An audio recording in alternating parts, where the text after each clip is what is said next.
Hello student, कैसे हैं आप। चलिए आज पढ़ते हैं maths NCERT class 8 chapter 2 linear equation in one variable.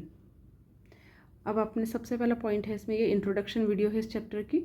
आपको इंट्रोडक्शन वीडियो समझ में आ जाएगा तो आप आगे भी सारे क्वेश्चंस आसानी से कर सकते हैं इस एक्सरसाइज के, ठीक है, इस चैप्टर के।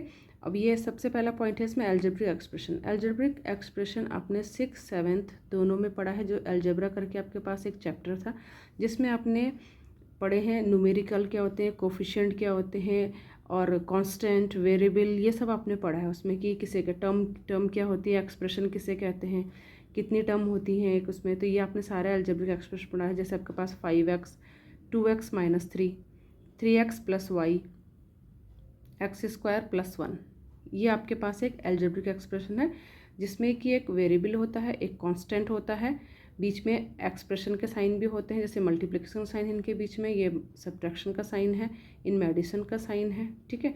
ये सब के हैं आपके पास अलजेब्रिक एक्सप्रेशन कहते हैं इन सबको। नेक्स्ट है आपके पास इक्वेशन। अब इक्वेशन किसे कहते हैं, इक्वेशन एग्जांपल जैसे आपके पास है 5x = 25, तो 5 क्या है आपके पास वेरिएबल है, सॉरी x आपके पास वेरिएबल है, 5 कांस्टेंट है, ये इक्वल टू का साइन है, देन 25 ये भी आपके पास कांस्टेंट है।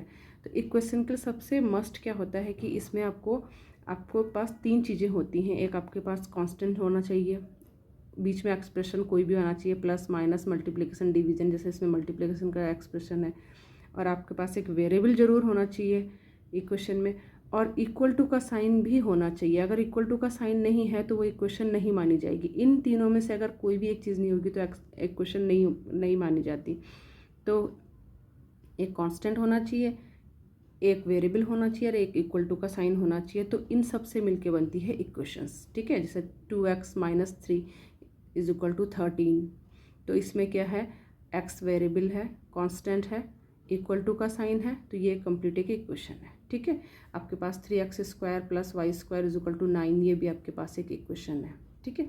ये इसमें दो वेरिएबल हैं, इसमें एक ही वेरिएबल है, इनमें दो वेरिएबल है, ठीक है। अब किसी भी इक्वेशन में सबसे ज़रूरी क्या होता है कि एक इधर इस वाले पार्ट को लेफ्ट हैंड साइड कहते हैं, देन इक्वल टू के नेक्स्ट वाले पार्ट को राइट हैंड साइड कहते हैं। जो राइट हैंड की तरफ होगा उसे राइट हैंड साइड कह लेंगे, जो लेफ्ट हैंड की साइड होगा वो लेफ्ट हैंड साइड कह लेंगे, ठीक है। अब 2x - 3 = 13, इस वाली इक्वेशन में 2 कांस्टेंट है जैसे मैं आपको बता चुकी हूँ, पर x आपके पास वेरिएबल है, ये जो माइनस का है ये प्लस माइनस का साइन कुछ भी हो सकता है, यहाँ पे एक एक्सप्रेशन होना चाहिए, इक्वल टू का साइन मस्ट होता है, ये इक्वलिटी होती है इन दोनों के बीच में, और ये आपका 13 आपके पास एक कांस्टेंट है। इस टाइप की आपके पास एक इक्वेशन होती है, okay. Next linear equation in one variable, जैसे आपके पास एक चैप्टर है। तो linear equation means only one power, कि इसमें जो भी आपके पास इक्वेशन है इसमें वेरिएबल की पावर ओनली 1 होनी चाहिए, तभी वो लीनियर इक्वेशन कहलाएगी, जब उसमें वेरिएबल की पावर 1 होगी। अब जैसे आपके पास ये भी इक्वेशन है लेकिन इसमें वेरिएबल की पावर है 2, इसमें वेरिएबल की पावर है 2, तो ये आपके पास लीनियर इक्वेशन नहीं होगी, क्योंकि इसमें पावर 2 है वेरिएबल की, जिसमें पावर 1 ही होगी तो वो लीनियर इक्वेशन कहलाएगी, ठीक है। नेक्स्ट है आपके पास इक्वेशन में वेरिएबल भी होता है, जैसे मैं आपको बता चुकी हूँ ऑलरेडी, वेरिएबल होता है, इक्वल टू का साइन मस्ट होता है, एंड कांस्टेंट होता है, वही आपके पास एक इक्वेशन होती है, ठीक है। अब वन वेरिएबल मीन्स कि ओनली उसमें वन वेरिएबल होना चाहिए। जैसे इसमें पूरी इक्वेशन में वेरिएबल आपके पास x है, ठीक है। x की वैल्यू वेरिएबल क्यों कहा गया इसको, क्योंकि इसकी value time to time change होती रहती है, x = 2 3 4 कुछ भी हो सकता है, ठीक है। तो आपके पास ये सब भी आपके पास इसको कहते हैं आप इक्वेशंस। और वन वेरिएबल मीन्स जिसकी वेरिएबल एक ही वेरिएबल होना चाहिए। जैसे इस वाली इक्वेशन में 2 वेरिएबल हैं, इसमें एक वेरिएबल है, तो इसमें वेरिएबल एक ही होना चाहिए, तो इस टाइप की इक्वेशन को कहते हैं linear equation in one variable, ठीक है। नेक्स्ट आपके पास है एग्जाम्पल के लिए 2x - 3 = 5, x जो इसमें वेरिएबल है इसकी पावर 1 है, इसलिए इसको क्या कहेंगे, linear equation in one variable. Some example of basic rules इसके आप कुछ पढ़ लोगे तो आपको इक्वेशंस बहुत आसानी से आप सॉल्व कर सकते हो, ठीक है। जैसे फर्स्ट है आपके पास एडिशन, सब्ट्रैक्शन, मल्टीप्लिकेशन, डिवीजन, कुछ बेसिक रूल्स हैं तो वो आप आसानी से कर लेंगे, ठीक है। जैसे आपके पास x + 2 = 5 है, ठीक। अब इसमें ये वेरिएबल है, इसको आपको वेरिएबल को अपनी जगह ही रखना है बेटा, ठीक है। इज इक्वल टू की जगह इक्वल टू का साइन ऐसे रहेगा, 5 अपनी जगह में रहेगा। ये +2 था तो इधर जाके हो जाएगा आपका -2, क्योंकि जब इसको हम अपने वेरिएबल को अपनी जगह में ही रखना है, कांस्टेंट आपने एक साथ करने हैं, ठीक है, कांस्टेंट आपने एक साथ करना है। तो इसमें आपको क्या होगा कि अब 2 को आप इधर ले जाएंगे तो इसका ट्रांसपोज हो जाएगा और इसका साइन चेंज हो जाएगा, अगर प्लस है तो इधर जाकर माइनस हो जाता है। तो x इज इक्वल टू हो जाएगा आपके पास 3। अब इसको कहेंगे ट्रांसपोजिंग,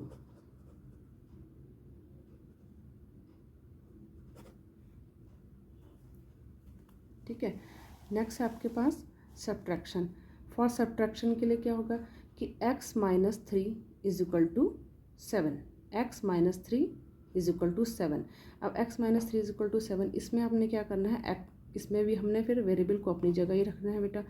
इज इक्वल टू की जगह इक्वल टू का साइन, 7 अपनी जगह रहेगा, ये 3 था माइनस का, इधर जाके प्लस का 3 बन जाएगा। तो x इज इक्वल टू हो जाएगा आपके पास 10, ठीक है। इक्वल समझ में आया? ओके। नेक्स्ट है आपके पास फॉर मल्टीप्लिकेशन। मल्टीप्लिकेशन के लिए भी रूल है कि 2x इज इक्वल टू 8, जहाँ पे 2 और x इनके बीच में जो कोई साइन नहीं है तो इनके बीच में मल्टीप्लिकेशन साइन होता है। इसमें हम क्या करेंगे, वेरिएबल अपनी जगह ही रहेंगे एज इट इज़, ऐसे ही 8 अपनी जगह ही रहेगा। अब ये मल्टीप्लिकेशन में है तो ये जब ट्रांसपोज होगा राइट हैंड साइड में तो ये मल्टीप्लिकेशन में तो ये डिवीजन में चला जाता है। अब x इज इक्वल टू हो जाएगा 2 4 जा 8 4, ठीक है, ये आ गया आपका। नेक्स्ट है आपके पास डिवीज़न। डिवीज़न में x upon 2 is equal to 5, x upon 2 is equal to 5। तो x, अब इसमें ये डिवाइड में 2 है, अभी ट्रांसपोर्ट होगा तो ये क्या हो जाएगा, ट्रांसपोजिंग में इधर जाके ऊपर चला जाएगा 5 के साथ और ये हो जाएगा मल्टीप्लिकेशन में, ठीक है। तो x इज इक्वल टू 5 अपनी जगह में रहेगा, 2 चला जाएगा ट्रांसपोज के ऊपर, ये मल्टीप्लिकेशन हो जाएगा इसके साथ, x इज इक्वल टू हो जाएगा 10। ये हो गया आपके x की वैल्यू आ गई आपके पास 10। तो आपने देखा होगा जब प्लस होता है, प्लस के साथ नंबर होता है तो माइनस हो जाता है, जब माइनस के साथ होता है तो प्लस हो जाता है। जब वो मल्टीप्लिकेशन में होता है, ये ऊपर देखिए, जब आपने देखा कि मल्टीप्लिकेशन में होता है तो वो डिवाइड हो जाता है, और जब वो डिवाइड में होता है तो वो मल्टीप्लाई हो जाता है। ये आपके बेसिक से रूल हैं जो आपने पिछले क्लासेस में पढ़े हैं। नेक्स्ट आपके पास when variable with addition, subtraction, multiplication and division. अब आपके पास वेरिएबल ऐसे होगा जिसमें तीनों चारों फॉर्म एक साथ होंगी। जैसे आपके पास 4/2x + 2 इज इक्वल टू 10 है, तो 4/2। अब जो x वेरिएबल है इसके साथ 4 क्या है, मल्टीप्लिकेशन में है, तो एक एक्सप्रेशन ये आ गया। अब अपॉन में जो 2 है तो x ये 2 क्या है, वेरिएबल के डिवाइडेड में है, तो ये आपका डिवीजन का एक्सप्रेशन भी आ गया। यहाँ पे x के साथ एडिशन में 2 है तो आपका एडिशन का एक्सप्रेशन भी आ गया। तो इसमें 2-3 एक्सप्रेशन एक साथ आ जाते हैं। अब लेट्स देखिए इसे कैसे करते हैं। 4/2 और x ये अपनी जगह में ही रहेगा, पहले आप कांस्टेंट किनारे करेंगे, वही जैसे आपने रूल अकॉर्डिंगली ऊपर भी किए हैं। अब ये 10 अपनी जगह में रहेगा, 2 इधर जाएगा तो ये x ट्रांसपोज होके प्लस का 2 था तो जाएगा माइनस का 2 हो जाएगा। 4/2x ऐसे ही रहेगा is equal to 10 - 2 is equal to 8 हो जाएगा। अब ये जो डिवाइड में 2 था ये ट्रांसपोज होकर मल्टीप्लिकेशन में जाएगा, और जो मल्टीप्लिकेशन में था वो डिवीजन में आएगा, ठीक है। ये हो जाते हैं क्रॉस मल्टीप्लाई। तो 4x अपनी जगह रहेगा 8, ये मल्टीप्लाई हो जाएगा 2, फिर x अपनी जगह रहेगा 8 मल्टीप्लाई 2 अपॉन 4। अब ये 4 आ गया अपॉन में, ठीक है। तो ये हो गया 8 2 जा 16, 16/4 इज इक्वल टू, इससे डिवाइड होगा तो ये आ जाएगा 4। तो ये हो गया आपके पास x is equal to 4। x की वैल्यू क्या आ गई, 4, ठीक है। नेक्स्ट और लास्ट रूल आपके पास है व्हेन बोथ साइड वेरिएबल। जब इक्वेशन के दोनों साइड वेरिएबल, अभी तक आपने पढ़ा कि एक ही साइड वेरिएबल था, आप सारे नंबर एक तरफ लेके जा रहे थे, फिर प्लस माइनस या मल्टीप्लिकेशन डिवीजन का रूल फॉलो करके उसको सॉल्व कर रहे थे। अब की बार आपके नेक्स्ट टाइम आपके पास दोनों तरफ क्या है, आपके पास बोथ साइड्स क्या है, वेरिएबल्स हैं।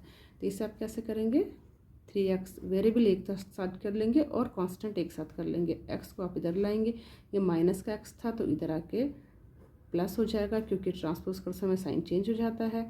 15 अपनी जगह में रहेगा, ये प्लस का माइनस का 5 था, इधर जाके प्लस का 5 हो जाएगा, ठीक है।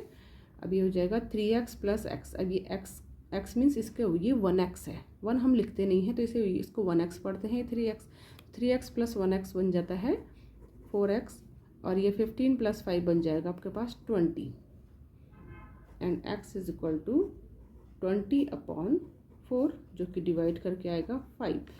अब ये बन जाएगा आपके पास x इज इक्वल टू 5। ये आ गई x की वैल्यू। आई होप आपको अच्छे से समझ में आया होगा कि कैसे कैसे हमने एक्सरसाइज की हैं, किस तरह से हमने एक्सरसाइज की है। बहुत सिंपल एंड इजी वे से हमने किया है। इस स्टेप से आप सारे एक्सरसाइज कर सकते हैं, एक्सरसाइज के सारे क्वेश्चंस कर सकते हैं, ठीक है। और इनको बड़े अच्छे से बहुत आसानी से आप सब निकाल सकते हैं। आप ये जो अपने बेसिक रूल्स पढ़े हैं इनको बच्चा ध्यान पे रखना। अगर आप इन्हें ध्यान में रखोगे तो आगे आप एक्सरसाइज बहुत अच्छे से कर लोगे और इजी वे में आपको बहुत आसानी से सारे क्वेश्चंस सॉल्व कर लोगे, ठीक है। नेक्स्ट चलो मिलते हैं नेक्स्ट वीडियो में। Thank you.